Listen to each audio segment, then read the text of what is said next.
Smile for the camera. Yeah. Hi.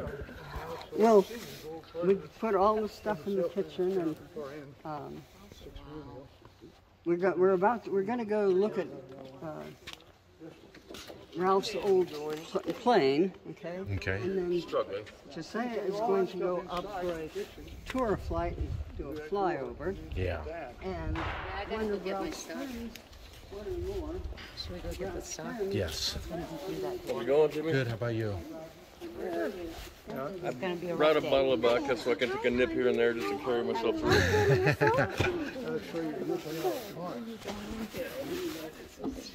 Hi. How are you? Good. How about you? Nice to Hi. see you. Nice to see you again. Long. Longer than I thought it was gonna be. I was like, damn, I mean, come on. It's He's 20 all miles driving. from the border. Yeah, I know. We can go get Yeah. Get some fireworks. Forrest. This is my boyfriend, Forrest. Let me introduce you. Hello, I'm Nancy. I'm her aunt. Nice to meet you, Nancy. Hi, I'm James. Nice to meet you. Nice to meet you. Did your mom? No, she's not going to. I wish she could, but that's okay. Wait, you sent her my wall. Owl Airport. Whoops, let me turn it around. Owl Canyon. Owl Canyon Airport.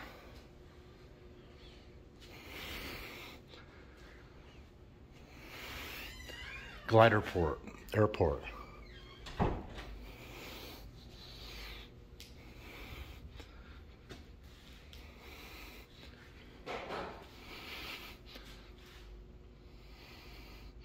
It's the lounge area. Hi.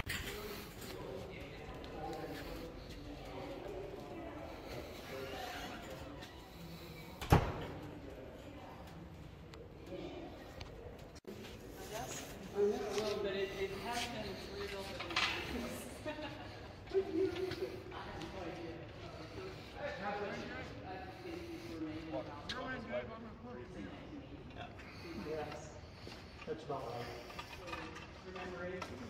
83 years. Pretty awesome, huh? So these are graceful and elegant in the air. They're awkward on the ground. Yeah. About 12 miles northwest of us is a archaeological site called the Lindenmeyer site, which after the Lindenmeyer Ranch, now owned by the city of Fort Collins. They, in the 1920s, found in a ravine there, a prairie bison skeleton. And the prairie bison, also known as the longhorn bison, Bison antiguus, is about 50% bigger than these puny little things we have now. So the shoulder is here. Yeah. And embedded in the spine of the prairie bison was an arrow, or a spear point, about that big. Wow. And so, and it's carbon dated to about 15,000 years ago. Yeah. Before Columbus. Yeah. And very sophisticated spear point. Yeah. Very hard to make.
Oh man, I forgot my sunglasses.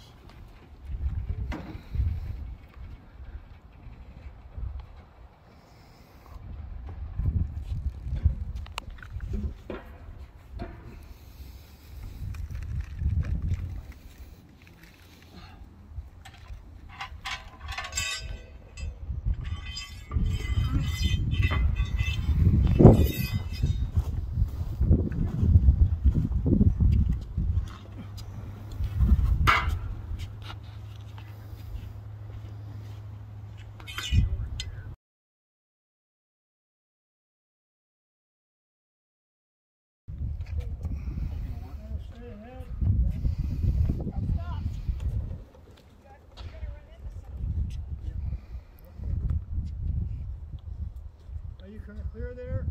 What? Yeah, you're clear. Okay, power. Yeah, you can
Yep.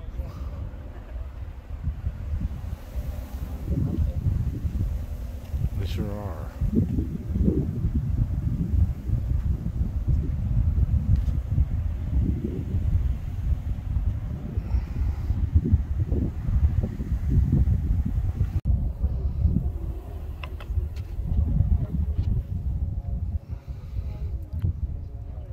And they just spoke off.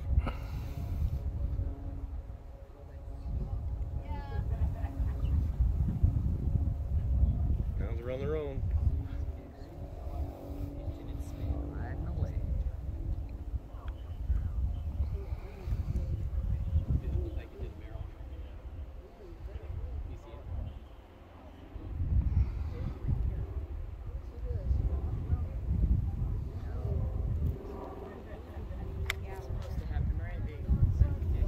Oh yeah, you basically get it altitude and then the glider feather just connects the rope from the nose, and then they're on their own. Kind of freaky the first time you see one toad off the ground though, because it's like seeing the glider trying to come off the ground. And he just hangs around with the rope until he lands? Yeah, he'll come down and he'll drag it right down the runway, and on a busy day they'll have like a couple dozen gliders lined up. As soon as he comes down, the next one connects and they go. Or they'll have 2 or 3 tow planes going at the same time. That's cool. What's that? Gonna land normally, the rope's just gonna drag right behind him.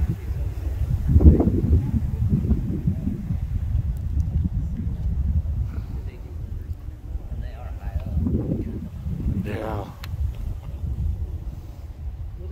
Yeah, I think he's found a thermal because they're circling around just trying to get more altitude. Find a thermal with the rudder, let it right in. You circle around and then let it breathe go higher. And then when you stand up, then you just leave the thermal and you try to find another thermal and bring it back up. There's the tow plane. Yeah. Oh, there's the glider. I see it. Okay, got it. Okay, well, after 30 years, these trees still haven't grown very tall. No, not a huge amount of shade anyway. A little bit.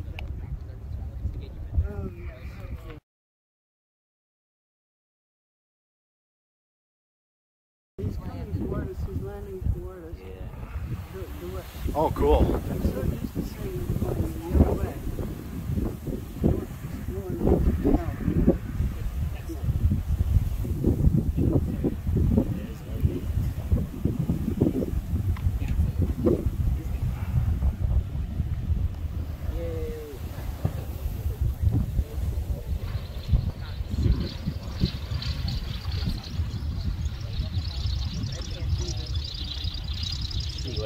Oh, they're right there. They're way up there. Yeah.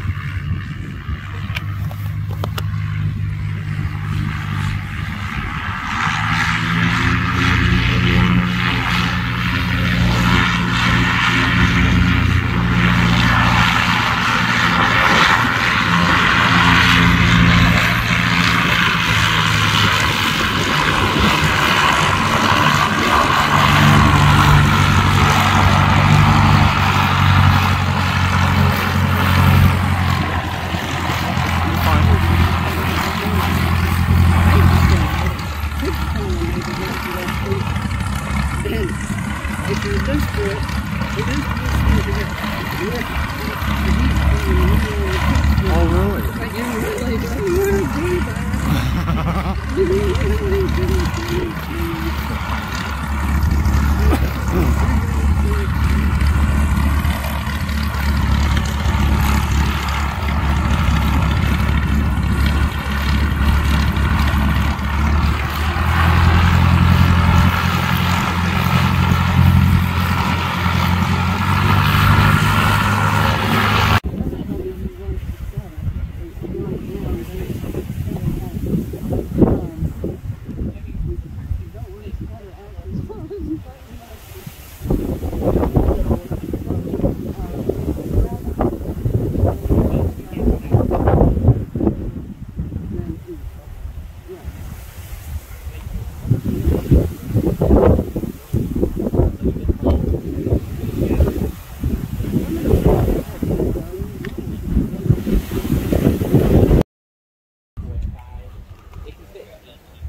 Yeah, they're back that way.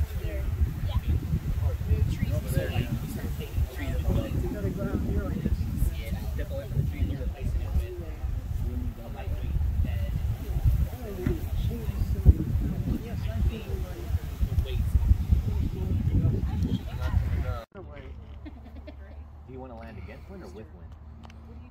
Depends on what you like. I'm not a pilot, but I would think it's less important than taking off, though. Oh, I think it's just as important. Maybe more important. It looks like they are lower altitude, but it looks like he's still screwing around a bit. Oh yes, they're still got some left. Yeah, because taking off against wind makes sense, but I don't know landing which one would make sense. Maybe against wind. Well, it depends if your runway's real short. Yeah.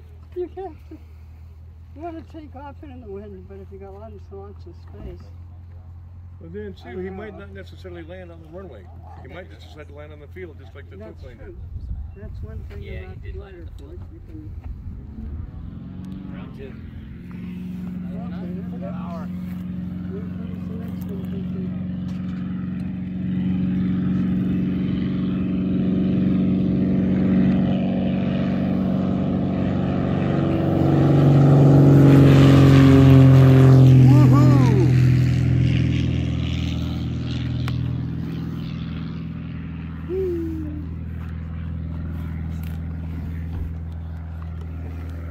Bouncing, boom, boom, boom. It sure was. Can you imagine a pilot? It's got to be tough bouncing like that.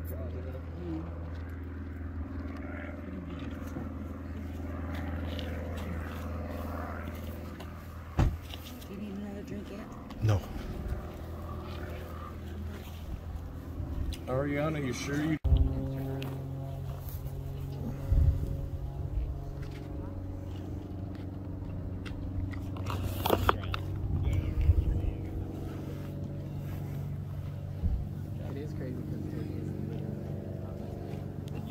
Yeah, the two wheels. It's like, okay, keep it balanced. And actually, after they take that boot off the back, there's only one wheel.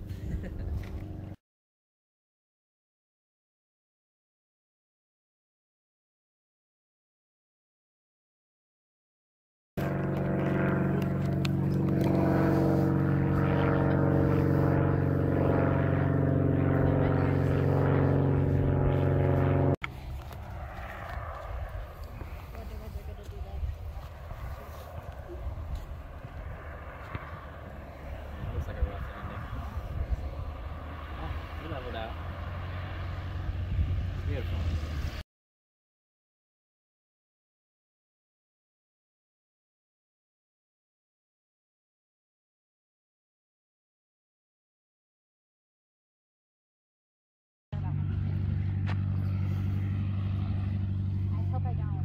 I think I'm gonna.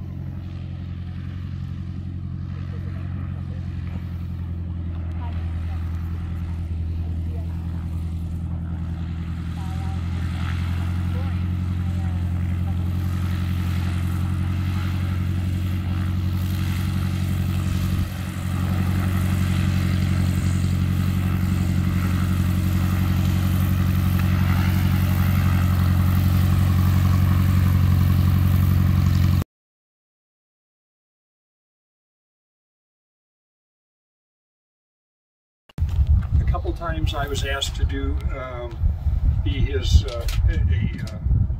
reference for his security clearance, and so talked to the nice FBI agent. I don't know what he had done wrong to have an FBI agent involved. Anyway, short story long, what I told him was absolutely true. You know, he's asking me how I knew him, and you know, well, from the glider port. Well, do you know what he does? And I said, well, I think he's in aerospace somehow, but I don't know details. We kind of have an unwritten rule here. We don't talk about work. And he's really good at that. And my other one was my favorite t-shirts of Ralph's. He had a couple of them, and they were pretty good reproductions of some classic paintings. One of them was a Monet, and there's a cat in front of the picture of the picture, and the cat has dragged its claws across the picture. And of course, this is Ralph. The caption was Claude Monet. And the other one was a rather short person with one ear missing, Toulouse-Lautrec, for you art fans. The caption there, of course, was Born Toulouse. Classic Ralph. That's awesome. I'm going to go to work. You probably all heard Ralph's cousin Peter, who couldn't be here today, he lives back east, sent me a copy, and I said, and this is the poem that is on Ralph's father's grave, by the way. Anyway, it's called High Flight. Do any of you know it? No. Okay. David, would you like to read it? Or I can read it.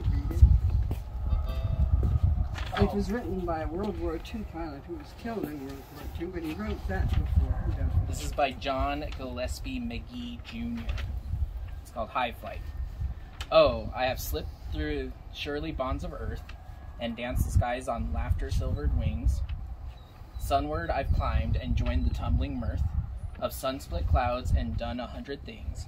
You have not dreamed of wheeled and soared and swung. High in the sunlit silence, hovering there, I've chased the shouting winds along and flung. My ear craft through footless halls of air, up the long delirious burning blue. I've topped the windswept heights with easy grace, where never lark nor ever eagle flew. And while with silent lifting mind I've trod the high untrespassed sanctity of space, put out my hand and touch the face of God. I'm going to blow hand here in a minute. Okay. Years ago, and this is still a black forest. We're up here. We had assembled so many times together that we didn't have to say squat. We were doing it together. Fly it. You had it down pat. Down pat. Yeah. He did this, I did that, and we just did it. Just for clarification, when he says no good, their tail letters are NG. Technically it's November Golf, but they chose to call it no good. It was the Astra that they owned years ago. Yeah. Sorry, I didn't mean to step on you. I just wanted to clarify to them, those that didn't know. Yeah, they would know. And when Ralph and I would drive up here, we're in Black Forest. Listen, known each other so long, we do each other's jokes. So it's hard to get one that we hadn't heard. That's awesome. And but I remember one of the things I remember.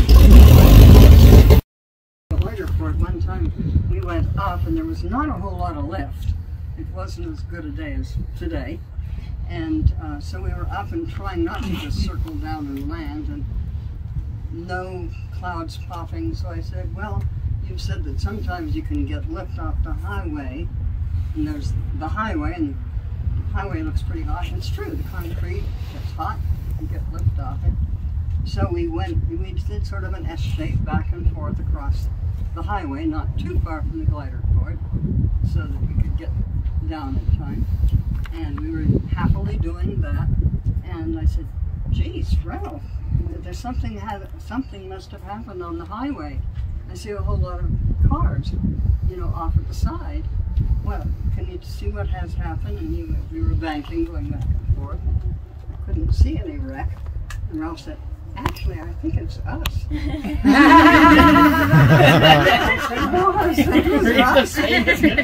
Everybody's looking at the plane going, oh, they're out of control. Okay, so who wants to say something? I have a good story about Grandpa.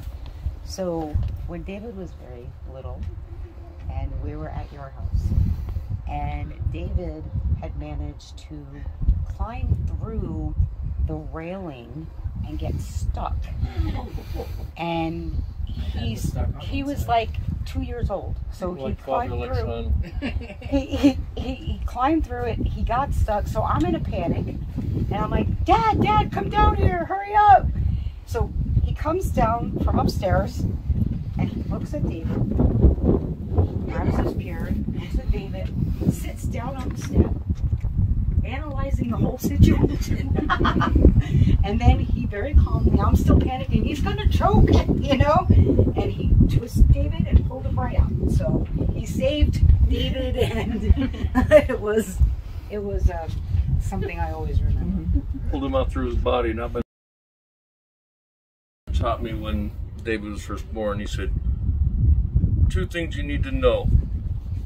When you hold your child, always hold it like a football, but do what he called the Achilles hold. We always had one hand wrapped around the ankle of the child, because they are always prone to jerk and spasm and pull on their hands. So at worst, they're now dangling by their ankle in your hand instead of going pop on the floor. The second thing he taught me is speaking from experience. If your child ever gets his head stuck between the railings, you don't try to pull the head through, you turn the body over and slide the body through. That's exactly what he did. To a radio program I never lit on, but it was an interview with somebody who was a member of an organization of the children of World War II vets who never came home. And I listened, that sounds like Ralph. And I came home and said, Jim, I think I just heard Ralph Jones on the radio. And I told him, and Jim said, I never heard anything about that. But I called Ralph and I said, Ralph, did you do a radio program about your dad never came home from World War II, and it wasn't until you were a teenager that you gave up hoping that he would walk in through the door? And he said, yeah, that was me. And so I turned to Jim, and I, of course, this is a vast generalization, but said, if it were 2 women who had known each other as long as you guys have known each other, this story would have come up at some point. Exactly. Father used to do, for about an 8-year period, was occasionally surprise me in the winter by waking me up at 4 o'clock in the morning, say, hey, get up, we're going skiing. I'm like, but Dad, it's Wednesday, I got school. I'm like, no, forget school, we're going skiing. And for me as a kid, I was excited. I'm like, whoo, I get to play hooky. And I get to go skiing with my father. And it used to be that my father would take both my sister and myself, but this time it was just myself. And we leave the house about 4:30 in the morning. We get up we're driving up. We stopped at Idaho Springs for breakfast at this little place that's long since gone called Hidden Valley Cafe, where I, as a 12-year-old kid, I eat a stack of pancakes this big. It was a tradition we had every time we went skiing. And just as we're coming out of the Eisenhower Tunnel on the other side, which is like a 7% grade down, instantly it was sunshine on one side, on the other side, crazy blizzard condition snow coming down. Roads are icy as hell. Now, I don't know how many of you remember my father's old car, that little Datsun 240Z he had. Yep. Tiny little car. He's basically driving around in a tissue box. And he's taking, and my father's not being crazy, we're taking our time, we're going about maybe 30 miles per hour down, but then my father decides to pass an 18-wheeler, and he's gradually doing it. But then just as we're just about to pass the 18-wheeler hits some ice and winds up clipping us in the rear end. We spin around a couple times, might have been more, I don't remember, in the crazy scenario. All I remember was my father working the pedals and the wheel to get us straightened out and get control of the vehicle. Well, he finally did. Unfortunately, we're going backwards down. He gets control of it, but we're chasing the wrong direction. There was an 18-wheeler right in front of us. And my father didn't panic. He didn't say, oh shit, or hold on. All he said was, stay calm and we'll get through this. A few seconds later, we slide right off the embankment, hit the embankment, car flies up 90 degrees, and then slams back down. We sit there, my father's instantly checking to make sure I'm okay. The door opens because another car that had seen what had happened had pulled over, pulls me up, and then helps my father up because the driver's side was now literally buried in an embankment of snow. My father's looking at it and he's like, ooh. And then, surprisingly, within 2 minutes, my father hadn't even got a chance. This is before the days of cell phones, so you can't call for a ride. Right. A tow truck pulls up because the trucker had seen it and radioed it in. Takes us up, tows my father's car onto the flatbed of a pickup truck, and pulls us into Silverthorne and into a garage. Now, this whole time I'm thinking, okay, day's over, we're going home. My father's pissed, car's wrecked. And my father's, I said, so we're going home. My dad's like, what are you talking about? We're 20 minutes from the ski resort. We wound up still going on the ski trip. My father had basically talked to the mechanic. The mechanic said it seemed to be mechanically sound, but they had to like try out the fenders on the driver's side just to make it drivable again. But we still went skiing that day. Now, I don't know how many of you, well, actually nobody here remembers me at the age of 12. I don't. That day, we were skiing down, and now I'm feeling a bit emboldened by about how calm my father was in the situation. I was never scared during the accident because my father was there to protect me. We're going down, and I decided, because I'm getting a little overconfident, I took a run down. My first time ever trying to go down a Black Diamond run at Keystone called the Go Devil was the name of the run. And they had some moguls that were about, not too big, but at the age of 12, they're like half my size. And I lost control, and I wound up hitting one just completely wrong, and I sailed into the air. Suddenly my feet are higher than my shoulders. And now I'm going to try to clean up my language a little bit. But the words that came out of my mouth were like, oh shit, mother bleep, bleep, bleep, ow, ow, ow, bleep, bleep, mother, ow, ow, ow, bleep. And I was cartwheeled down, skis and poles flying everywhere. I lost the glove in my hat. And now I'm laying flat in the snow.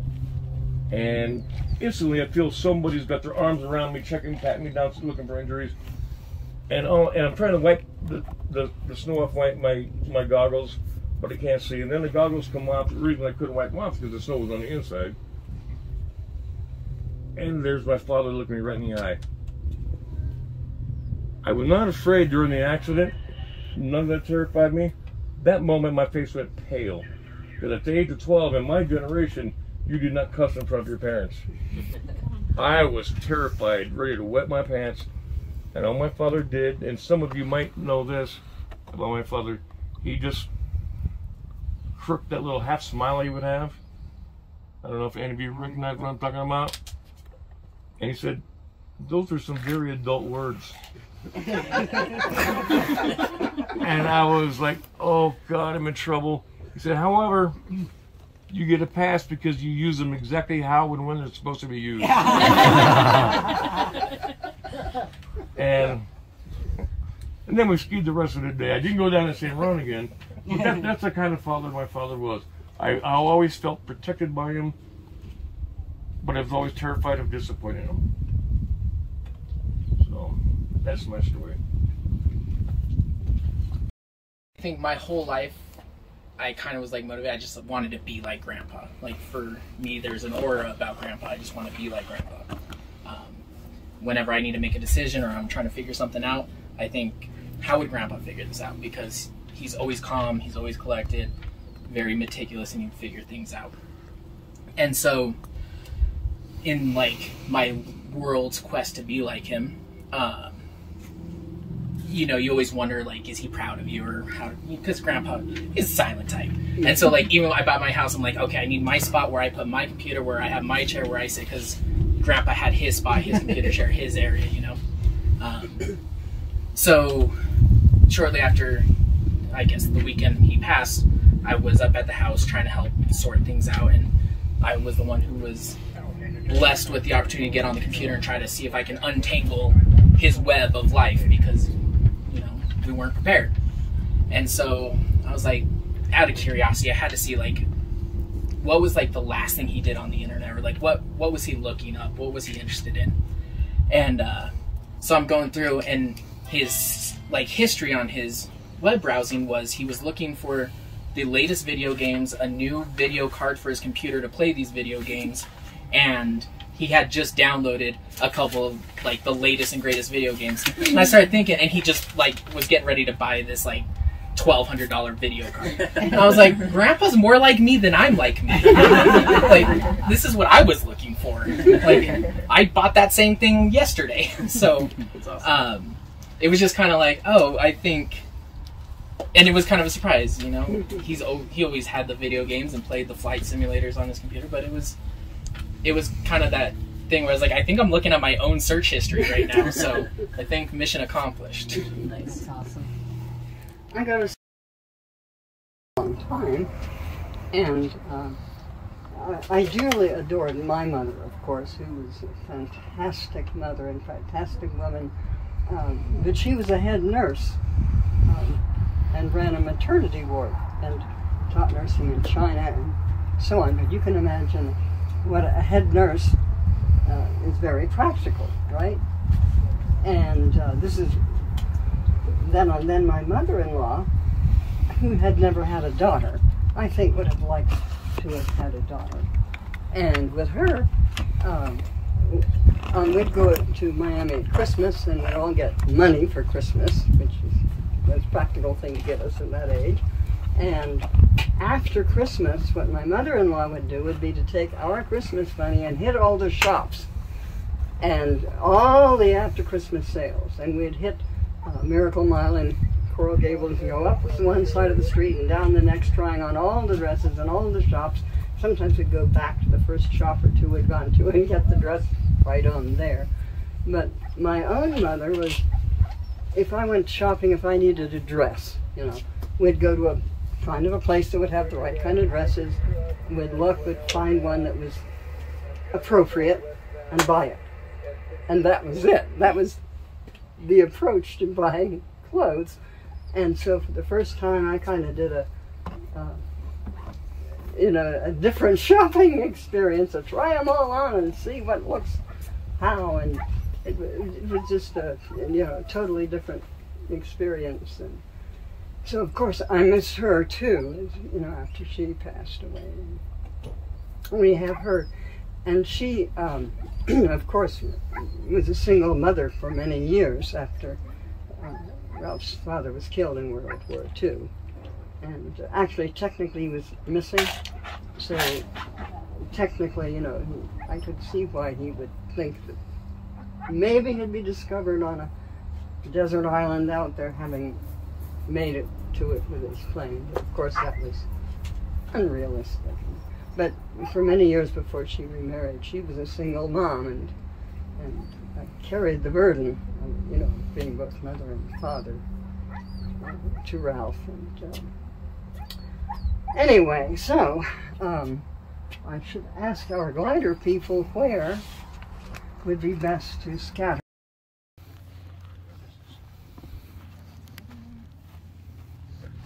I want to be by the bagpipes. Okay, everybody come together. I think everybody wants to grab a handful. Sean, start the bagpipes. Maybe. Bagpipes, Sean? Alright. Okay.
Stay close to me. I know, right?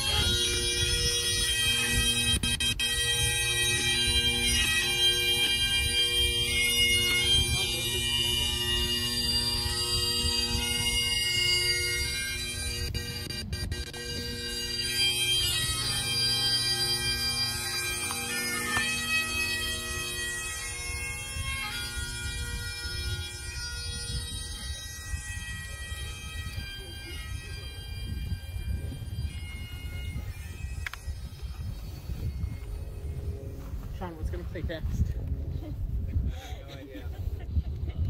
Just put it on the feet.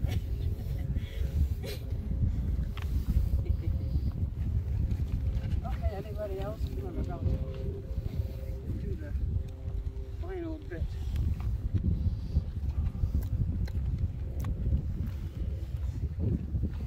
Granddaughters together.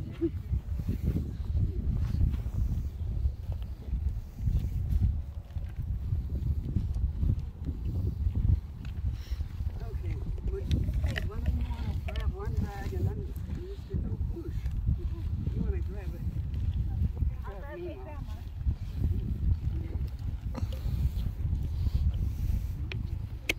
Wait, Sam. Oh, Dad, did you do any? Okay. Let's do that one. The other one.